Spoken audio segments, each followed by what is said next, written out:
Hans ging's gut. Hans Wohlgemuth hatte sich in 7 Jahren Lohnarbeit ein kleines Vermögen verdient, nämlich ein Goldstück so groß wie sein Kopf. Als er auf dem Heimweg einem Reiter begegnet, ist er fasziniert von dessen Pferd und der Aussicht, sich seinen Weg zu erleichtern. Und so kauft er es kurzerhand für einen kopfgroßen Klumpen Gold. Win-win, ein Tausch zu beiderseitigem Vorteil. Als ungeübter Reiter wird er jedoch ein ums andere Mal abgeworfen, sodass er sich entschließt, das Pferd gegen ein ebenso starkes, aber weniger wildes Tier zu tauschen. Als er einen Bauern mit einer Kuh trifft, macht er den Handel klar. Win-win. Der Bauer ist glücklich, er ist glücklich, ein guter Handel. Auf seinem weiteren Weg wird es ziemlich heiß. Hans wird durstig und er versucht, seine Kuh zu melken. Doch unerfahren wie er ist, gelingt es ihm nicht. Die Kuh gibt ihm keine Milch, sondern einen ordentlichen Tritt. Glücklicherweise kommt ein Schlachter mit einem prächtigen Schwein vorbei. Das gibt zwar keine Milch, kann aber für einen prächtigen Braten sorgen. Hans macht einen weiteren Deal, bevor er seinen Weg fortsetzt. Allerdings ist es auch nicht so einfach, ein Schwein vor sich herzutreiben. Und als ein Junge mit einer Gans vorbeikommt, denkt sich Hans, dass er die ja tragen und durch einen weiteren Tausch die Last seines eigenwilligen Schweins loswerden könnte. Gesagt, getan. Die Gans ist sein. Die folgende Begegnung lässt ihn Bekanntschaft mit einem Scherenschleifer machen, der ihm vom Glück seines Berufs berichtet. Scherenschleifer werden ja überall gesucht und verdienen gutes Geld. So ein Wetzstein könnte die Grundlage einer wohlhabenden Existenz sein, denkt sich Hans und tauscht seine Gans gegen den Stein. Doch zu Hause ist er ja immer noch nicht und die Hitze plagt ihn ebenfalls noch. Hungrig und müde ist er und den schweren Stein zu tragen ist auch gerade kein Vergnügen. Er begibt sich zu einem Brunnen und legt seinen Stein auf dessen Rand, um die Hände fürs Wasserschöpfen frei zu haben. Unversehens fällt der Stein hinein. Und August Wernicke, der Schreiber dieser Geschichte vom Hans Wohlgemuth, den wir alle wohl etwas besser als Hans im Glück aus dem gleichnamigen Grimmschen Märchen kennen, beschreibt dessen Reaktion so. Und Hans, was tat er? Er kniete nieder, fast in Tränen schwimmend, und dankte Gott, dass er ihm noch das erwiesen hätte, was einzig zu seinem Glücke gefehlt. So wahr Gott über mir lebt, bis heute hat es wohl keinen glücklicheren Menschen als ich es bin gegeben. So sprechend trollte er ohne die Steinlast mit frohem Sinne neu gestärkt nach Hause. Die auf der Hand liegende Reaktion auf dieses Märchen ist wohl, wie kann man nur so dusselig sein, sich dauernd dermaßen über den Tisch ziehen zu lassen. Allerdings haben Volkserzählungen und Märchen nur allzu oft einen doppelten Boden. Hans befindet sich auf einer archetypischen Pilgerreise, nicht zu einem Wohlfahrtsort in der Ferne, sondern nach Hause. Und der Schatz, den er gewinnt, liegt nicht in Reichtum, sondern in Freiheit. Den archetypischen Pilger und die ihm auf seiner Reise helfenden Blüten möchte ich Ihnen heute vorstellen.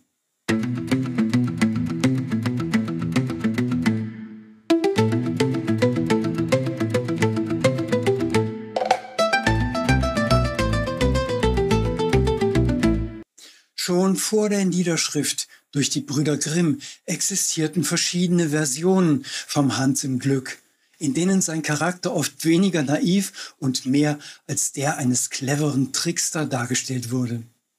Die Brüder Grimm haben Märchen vielfach bearbeitet und vereinfacht, um sie Kindern zugänglicher zu machen. Sie entfernten gewalttätige oder zu komplexe Elemente aus den ursprünglichen Geschichten, die sie vorgefunden hatten, und konzentrierten sich auf eine klare moralische Botschaft. In diesem Falle: wahres Glück kommt nicht durch materiellen Besitz, sondern durch innere Zufriedenheit. Aber diese simple Botschaft wird Hans nicht wirklich gerecht, denn die Geschichte symbolisiert eine teilweise paradoxe Pilgerschaft, eine archetypische Reise, die über den bloßen Running Gag des Tausches eines hohen Wertes gegen einen vermeintlich geringeren hinausgeht. Das Wort Pilger stammt vom lateinischen Wort peregrinus ab, was Fremdling oder Wanderer bedeutet. Pilgerschaft meint somit das Unterwegssein in der Fremde, oft mit dem Ziel, einen heiligen Ort zu erreichen. Es ist eine Reise, die Menschen unternehmen, um eine tiefere Verbindung zu ihrer Spiritualität oder ihrem inneren Selbst zu finden, sowohl physisch als auch metaphorisch. Oft werden solche Reisen als Opfer- oder Bußgänge unternommen. Man will etwas wieder gut machen, sein Karma abarbeiten. Doch davon ist bei Hans nichts bekannt. Vielleicht ist es der auf Kinder zugeschnittenen Bearbeitung geschuldet, aber in der bekannten Geschichte ist von Schuld und miesem Karma keine Rede. Ganz im Gegenteil, Hans hat hart gearbeitet und ordentlich was von seinem Lohn gespart, deutsche Tugenden gewissermaßen. Und jetzt macht er sich nicht zum Bußgang auf, sondern will zurück nach Hause. Nicht in die Ferne, sondern zu seinem Ursprung. Er ist demnach auf dem Weg zu sich selbst, was bei vielen Pilgern die Motivation ist. Viele nach Selbsterkenntnis und dem Sinn des Lebens Suchende reflektieren während ihrer Reise über ihr Leben, ihre Entscheidungen und ihre Überzeugungen. Diese Reflexion kann zu einem tieferen Verständnis ihrer selbst und Klarheit über ihre Lebensziele führen. Zwei Dinge möchte ich herausstreichen, wenn es um eine etwas andere Sichtweise dieser Geschichte geht. Zum einen vermindert sich der finanzielle Wert dessen, was Hans bei sich hat, mit jedem Tausch, bis er schließlich gar nichts mehr hat. Aber statt betrübt ist er befreit. Betrachten wir seinen Verlust nicht als den von Wert, sondern von Ballast, ergibt es einen Sinn. Was alles hängt einem im Leben wie ein Mühlstein am Hals? Sorgen, Ungewissheiten, erlebte Verletzungen und Enttäuschungen, die man in sein Wesen und seine Persönlichkeit integriert hat. Lass die Vergangenheit los, scheint ein guter Rat, aber nur schwer durchführbar. Die Vergangenheit holt einen nämlich schnell wieder ein. Die Entscheidung, das Alte loszulassen, reicht nicht aus. Eine real durchgeführte Handlung unterstreicht die Bedeutung und bekräftigt diesen Entschluss. Dafür kennt man auch den Begriff Affirmation. Durch eine solche Bestärkung, sprich Affirmation, fällt es leichter, den Wunsch zu lernen und Weisheit zu erlangen, auch tatsächlich umzusetzen.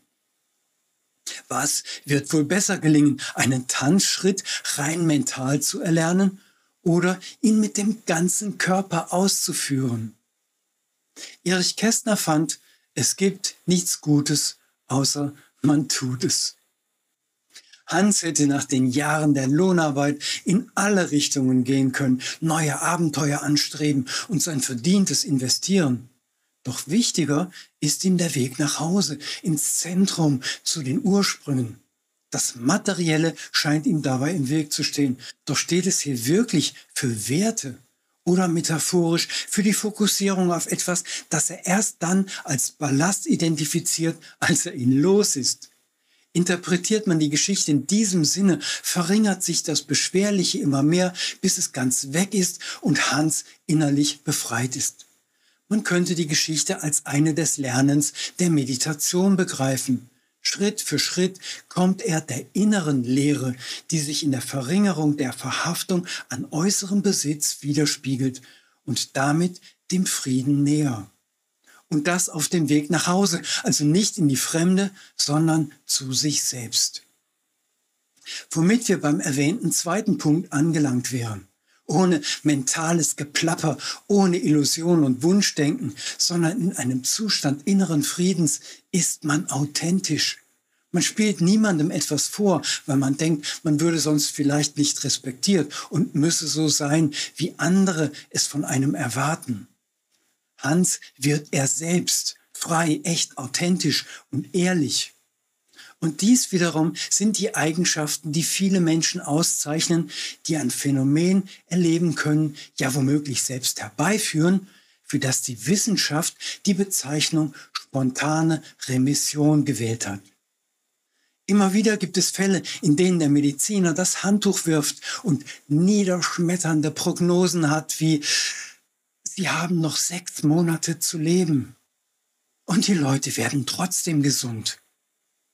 Andere sterben, aber manche eben nicht. Und wenn man die Frage stellt, was haben die Überlebenden gemeinsam, dann kommt man oft zu der Erkenntnis, sie haben zu sich selbst gefunden. Es sind die Hans im Glücks des Lebens. Natürlich scheitern auch viele auf diesem Weg, aber wenn es nur einem von ihnen gelingt, die größte Krise seines Lebens zu meistern, warum sollte man es nicht wenigstens versuchen? Ballast abwerfen und das erkunden, was in einem steckt, sich selbst und seine innere Kraft. Vor vielen Jahren lernte ich eine krebskranke Frau kennen, die sich auf ihrer Suche nach Heilung plötzlich daran erinnerte, ihr Leben lang von ihrem Vater abgelehnt worden zu sein. Er wollte halt einen Jungen, kein Mädchen, also gab er seiner Tochter einen Jungennamen. Vom Anfang ihres Lebens an hatte er ihr klargemacht, dass sie nicht okay war, so wie sie war. Sie hätte ein Junge werden sollen, dann wäre alles in Ordnung gewesen. Und nun war das ungeliebte Mädchen an Brustkrebs erkrankt. Und der Groschen fiel. Ihr Job war es, mit sich selbst ins Reine zu kommen, sich anzunehmen, mit sich Frieden zu schließen, ganz egal, wie Papa darüber denkt. Das war keine angenehme und keine freiwillige Reise, aber eine notwendige. Der Pilger gehört zu den Archetypen des Lebenswegs, also zu den archetypischen Stadien, die ein jeder, gewollt oder ungewollt, immer wieder durchläuft. Glücklicherweise wird nicht allen eine Aufgabe wie die gerade vorgestellte aufgesattelt, aber auf Pilgerschaft müssen wir doch alle. Oft beginnt sie mit einem Ende, ob freiwillig wie bei Hans oder unfreiwillig durch einen Verlust. Man könnte das Leben als eine endlose Reihe von Rauswürfen betrachten, die immer wieder zur Neuorientierung zwingen. Hatte man gerade mal ein Dreivierteljahr lang Zeit, es sich gemütlich in seinem warmen Universum einzurichten, fliegt man schon zum ersten Mal raus. Die Wehen setzen ein. Und draußen ist es grell, laut, fremd und unheimlich. Jedoch einen Weg zurück gibt's nicht. Und damit geht es erst los. Wenn alles gut geht, bieten Mutter, Vater, Geschwister und Großeltern einen einigermaßen akzeptablen Geborgenheitsersatz für den Mutterleib. Aber nicht lange. Dann nämlich schmeißt uns die Familie raus und an diesem unheimlichen Ort, den man Kindergarten nennt, warten neue Fremdlinge auf uns. Wieder heißt es Neuland betreten. Und weiter geht es, raus aus der Krabbelgruppe, raus aus der Schule, raus aus der Kindheit, bis endlich irgendwann der letzte, ultimative Rauswurf erfolgt. Und jedes Mal beginnt eine Pilgerschaft zu unbekannten Gefilden. Nur beim Finalen kann man niemanden fragen, wie das bei ihm so abgelaufen ist. Also was soll's, irgendwie müssen wir damit klarkommen. Wenn wir nicht als ewige Nostalgiker immer wieder das anstreben wollen, was vergangen ist und darüber die Zukunft vermasseln, als beständig Unzufriedene allen übrigen permanent auf die Nerven gehen und am Ende auf ein Leben der verpassten Chancen zurückblicken. Jedem Rausschmiss schließt sich eine Phase des Suchens an oder der Stagnation. Was kann die entstandene Leere in unserem Leben dann wieder auffüllen? Diese Leere zieht wie ein Magnet allerlei unerwünschte Gefühle an. Unsicherheit, Angst, Niedergeschlagenheit. Unsere automatische Reaktion besteht in der Suche nach Halt und Orientierung. Dass es der Versicherungswirtschaft so gut geht, ist durchaus kein Wunder, sondern genau dadurch zu erklären. Auch wenn sie nichts als Illusionen zu bieten hat. Unglück vorbeugen kann die beste Versicherung nicht. Der Ziegel, den die Schwerkraft unumkehrbar in Richtung meines Kopfes fallen lässt, macht nicht kurz vor dem Aufschlag Halt, nur weil ich so gut versichert bin. Vielleicht wirft uns das Leben ja deswegen regelmäßig aus den vertrauten Zusammenhängen heraus, damit wir endlich akzeptieren, dass es keine Sicherheit gibt und die Verweigerung des Pilgerstadiums einfach keine Option ist. Der Weg ist das Ziel. Das Ziel ist nur der Bonus. Fliegt man also raus, hat man nur die Wahl, liegen zu bleiben, zu heulen und zu sterben oder aufzustehen und nach etwas Neuem zu suchen. Was das sein könnte, das wissen wir nicht. Wir nehmen einfach unseren Mut zusammen und marschieren los, irgendwo hin, wohin unsere Intuition uns führt. Die Erfahrung von Krankheit könnte als direkte Aufforderung zu einer Pilgerschaft interpretiert werden, in deren Verlauf wir uns selbst immer näher kommen und Zugang zu unserer inneren Heilkraft finden. Gelingt es uns und entwickeln wir uns zu dem, der wir gerne sein wollen, dann würde die Mahnung durch Krankheit überflüssig. Nur mal so als Überlegung in den Raum gestellt. Womit wir dann bei 2 Blüten angekommen wären, die unsere Suche auf der körperlichen Ebene unterstützen können. Also, wenn die Zeiten, in denen das Wünschen noch geholfen hat, im Märchen nämlich Vergangenheit sind. Ich möchte gesund sein, nicht ausreicht, sondern dem Wunsch Taten folgen müssen. Bergflockenblume, Centaurea montana. Chiron, der griechische Zentaur, dem die Flockenblumen Centaurea ihren Namen verdanken, war der Sohn des Kronos, der wiederum Sohn von Himmel und Erde war, des ersten griechischen Gottes, mit dem die Zeit ihren Anfang nahm. Chiron, womöglich der erste Chirurg der Geschichte, war der Lehrer von Äskulap, des Gottes der Heilkunst. Das Zentaurkraut Bergflockenblume konzentriert das Kennenlernen seiner selbst auf die Wahrnehmung über die Sinne, denn dazu sind sie ja da. Es lenkt die Aufmerksamkeit auf das Abenteuer des Entdeckens. Es geht um die Freude am eigenen Wesen, die Freude am Körper, am Sehen, Tasten, Riechen, Hören und Schmecken. Ein wichtiger Aspekt dieser Blüte ist das Entdecken, Erforschen und Erlernen der Sexualität. Die harmonische Annäherung an sinnliche und erotische Bedürfnisse. Das Vertrauen darin und ihre Integration in die Gesamtpersönlichkeit. Bergflockenblume versöhnt mit sich und seinem Körper. Ich darf fühlen, ich darf entdecken, ich darf erleben. Sie lässt ihn lieben und schön finden, ihn entsprechend würdigen, behandeln und schmücken. Man nimmt sich selbst an, hat Freude an Leiblichkeit, am sinnlichen Selbstausdruck, ist sich seiner Sexualität bewusst und weiß, ich habe nicht einen Körper, ich bin mein Körper. Warum das so wichtig ist? Der größte Ballast und das schlimmste Hindernis auf dem Lebensweg ist der Missbrauch des Vertrauens zu einer Zeit, in der man auf genau dieses zum Überleben angewiesen ist. Vor die unbewusste Wahl gestellt zwischen eigener Authentizität und der Beziehung zu denen, von denen das eigene Leben abhängt, wählen Kinder die Beziehung und verlieren sich selbst. Pilgerschaft ist eine Möglichkeit, sich selbst wiederzufinden, sein misshandeltes Ich und seinen Körper zurück zu erobern. Strahlenlose Kamille, Matricaria discoidea. Lernen braucht Nerven, logisch. Irgendwie müssen die Informationen reinkommen und verarbeitet werden. Irgendwie muss man Schlussfolgerungen ziehen und sich das Ganze auch noch merken. Was viele nicht wissen wollen, ist, dass Lernen auch einen Körper braucht, nicht nur einen Kopf. Wer seinen Körper benutzt, schickt seinem Kopf ja andauernd Nachrichten und der reagiert. Und damit ist jetzt nicht nur das Notieren und Kapieren mathematischer Formeln gemeint, die man sich besser merken kann, wenn man sie selbst aufschreibt, statt sie nur abzulesen. Es ist auch die Kissenschlacht gemeint, das Herumtoben, das Singen.